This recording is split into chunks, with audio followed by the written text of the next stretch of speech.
Saudari-saudaraku terkasih dalam Tuhan Yesus Kristus, selamat pagi dan berkah dalam. Kita berjumpa kembali dalam renungan harian kita, Kamis 17 November 2022. Hari ini gereja memperingati Santa Elizabeth dari Hongaria. Ia sejak kecil sudah dijodohkan dengan seorang pangeran putra tertua dari Pangeran Hermann I dari Jerman Barat. Namun sayang, sebelum pernikahan terjadi, sang pangeran meninggal dalam usia yang masih muda, sehingga ia kemudian dipertunangkan dengan putra Hermann pertama yang lebih muda, yang nanti menjadi Pangeran Ludwig keempat. Ketika mereka menikah, Elizabeth berusia 14 tahun dan Ludwig itu 21 tahun. Mereka dikaruniai 3 orang anak. Elizabeth sebagai istri seorang pangeran tetap hidup di dalam kesederhanaan, tidak seperti penghuni istana yang lain yang hidup berfoya-foya.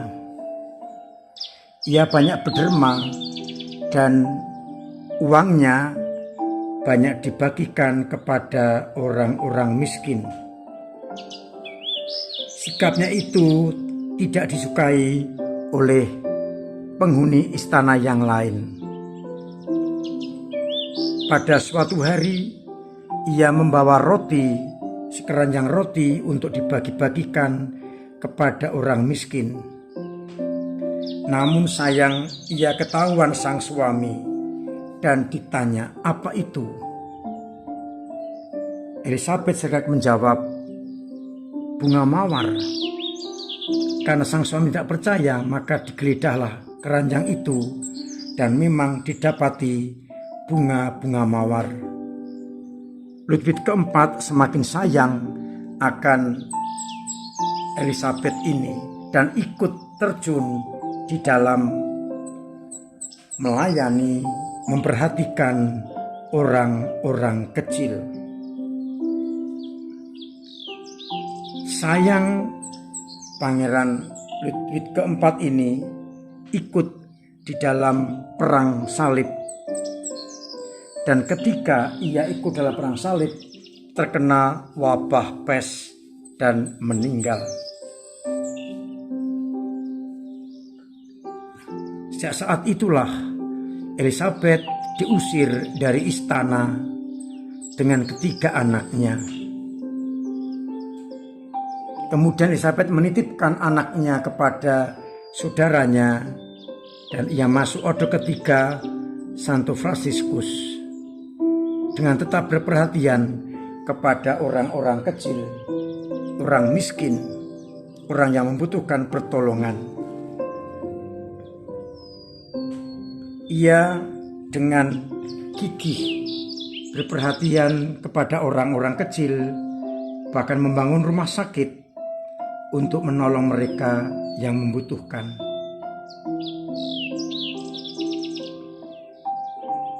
Ia dengan setia membaktikan hidupnya untuk orang-orang kecil yang tidak mendapatkan kesempatan untuk bahagia.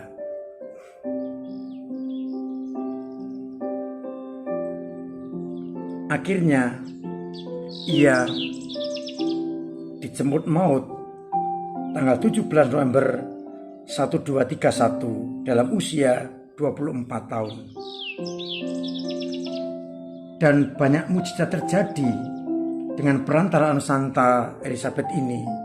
Maka banyak orang memohon agar ia dijadikan orang kudus.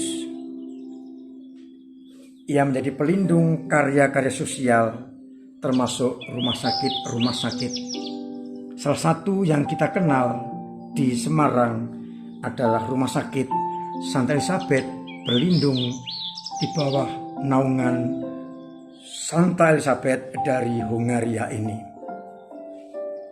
Saudari-saudaraku terkasih dalam Kristus, kita bersyukur atas orang kudus ini dan mohon rahmat Tuhan agar kita juga dimampukan peduli kepada orang-orang kecil.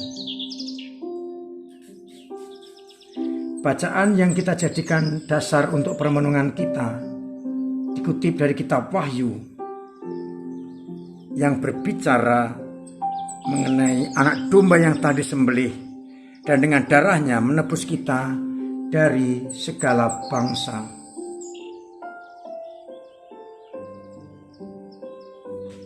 Di dalam pengadilan, sang anak domba akan mengadili manusia-manusia untuk bisa masuk atau tidak dalam kemah abadi. Sedangkan dalam bacaan Injil, Yesus menangisi kota Yerusalem. Ia menangisi karena Yerusalem tidak tahu akan apa yang akan terjadi, di mana batu tidak akan dibiarkan tersusun satu dengan yang lain. Saudari-saudaraku terkasih dalam Kristus, Yesus menangisi kota Yerusalem. Coba kita lihat sebentar, kita ingat-ingat dalam kitab suci berapa kali Yesus digambarkan menangis. Tidak banyak, hanya 2, yakni peristiwa mau masuk Yerusalem dan ketika menangisi Lazarus. Rupa-rupanya diungkapkan dua kali menangis ada sesuatu yang penting. Yesus menangis prihatin karena Yerusalem tidak tahu apa yang akan terjadi, bahwa kota ini akan diruntuhkan karena orang-orang Yerusalem tidak mau mempercayai anak manusia. Yesus prihatin karena keselamatan yang ditawarkan tidak ditanggapi. Maka menangisnya adalah menangis prihatin. Dan diharapkan orang-orang tahu apa yang akan terjadi kalau tidak setia, yakni kehancuran. Maka Yesus menangis, harapannya orang-orang setia kepada Allah.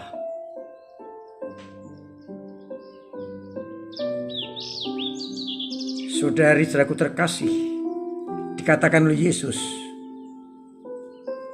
"Wahai Yerusalem, alangkah baiknya andai kata padanya juga engkau mengerti apa yang perlu untuk damai sejahteramu, namun tersembunyi bagi matamu."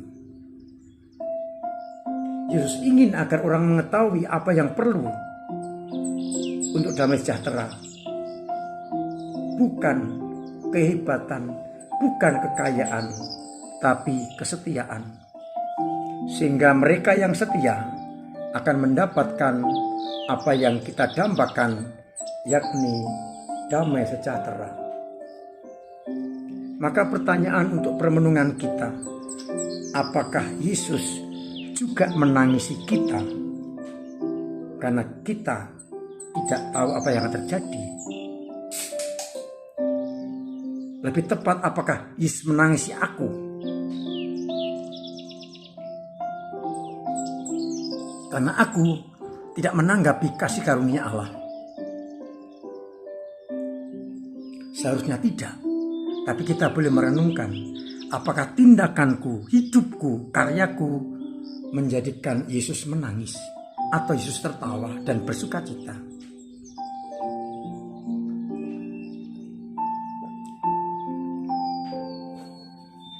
Yesus ingin agar apa yang penting untuk damai sejahtera kita ketahui dan kita kerjakan, sehingga kita akan mendapatkan kebahagiaan. Oleh karena itu, menghadapi tata pengadilan Allah yang dikatakan dalam bacaan yang pertama, dan kita telah ditebus oleh anak domba dengan darahnya, seharusnya kita benar-benar mampu untuk mendengarkan suara sang anak domba, dan agar akhirnya Yesus tidak menangisi kita, tapi bersukacita atas hidup dan karya-karya kita. Semoga kita berlaku seperti Santa Isabel Lungaria yang peduli kepada orang lain sebagai bentuk perpanjangan tangan Allah sendiri. Dengan demikian, Yesus akan bersukacita karena kita setia mendengarkan sabda-sabdanya.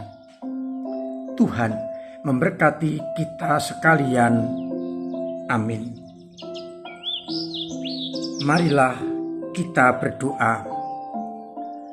Bapa yang penuh kasih, kami bersyukur karena kami telah Kau pilih menjadi bagian dari anak-anak-Mu yang berarti mendapatkan kesempatan untuk ditebus oleh sang anak domba. Namun tak jarang hidup kami memprihatinkan, dan Engkau menangisi kami untuk bertobat. Buatlah kami sadar dan kembali ke jalan yang benar, agar kami tetap mendapatkan kesempatan untuk menerima kasih karunia-Mu. Biarlah akhirnya dengan cara ini banyak orang mendapatkan kesempatan untuk masuk dalam kerajaan-Mu. Tobatkanlah kami bila kami melenceng, agar kami tidak Kau tangisi, tapi hidup kami menjadi pujian dan sukacita bagi nama-Mu. Bapa, berkati umat kami yang sakit, yang menderita. Semoga Engkau sembuhkan dan Engkau lepas segala persoalannya, agar akhirnya boleh bersukacita bersama-Mu. Biarlah akhirnya banyak orang menjadi perpanjangan tangan kasih-Mu. Kami juga berdoa untuk Nawanto yang sedang sakit. Semoga Engkau jamah, Engkau bantu, Engkau angkat penyakitnya dan Kau sembuhkan. Semoga akhirnya mereka boleh berkumpul kembali dengan keluarga penuh sukacita. Dan semoga Engkau berkenan memberkati kami semua, Bapa dan Putra dan Roh Kudus. Amin. Saudari-saudariku terkasih, tetap saya ingatkan untuk mematuhi protokol kesehatan, pola hidup sehat, jaga imun, dan makan yang sehat. Vaksinasi booster untuk mencegah penularan virus corona. Saya ucapkan terima kasih kepada semua yang berpihak kepada gereja untuk kehidupannya dan juga untuk proses pembangunan gedung serbaguna kita. Saya ingatkan agar kepedulian kita kepada orang-orang kecil dengan aksi Natal sungguh mendapat tanggapan dengan mengembalikan amplop aksi Natal bisa ke ketua lingkungan atau dimasukkan kotak ke dalam gereja, kotak aksi Natal.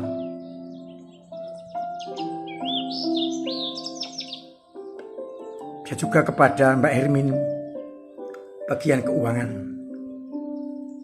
Harapannya bisa segera terkumpul dan bisa tersalurkan sehingga mereka pada hari Natal ini juga boleh bersukacita.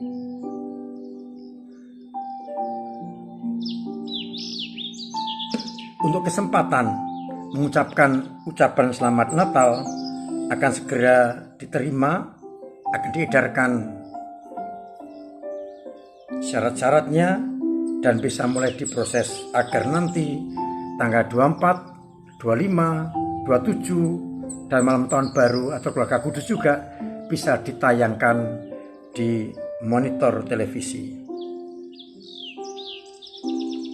Mari kita persiapkan Natal dengan hati yang suci, murni pengakuan dosa, dan juga dengan kebutuhan-kebutuhan yang diperlukan untuk sekitar perayaan Natal. Akhirnya selamat pagi, selamat merenungkan, salam sehat, Tuhan memberkati.